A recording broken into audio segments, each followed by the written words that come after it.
বদ্রী কাকার অভিযান এবার গ্রামের এক জমিদার বাড়িতে, আর সেখানে ঘটে গেল ভয়ঙ্কর এক খুন।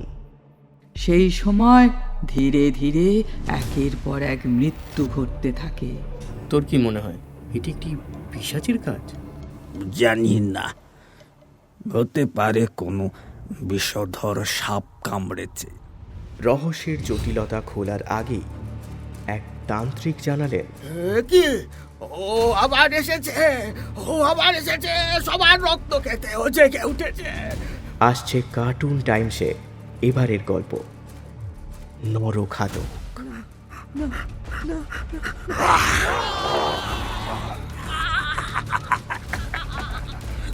নরখাদকের প্রকোপ থেকে বাঁচতে সাবস্ক্রাইব করতে ভুলবেন না।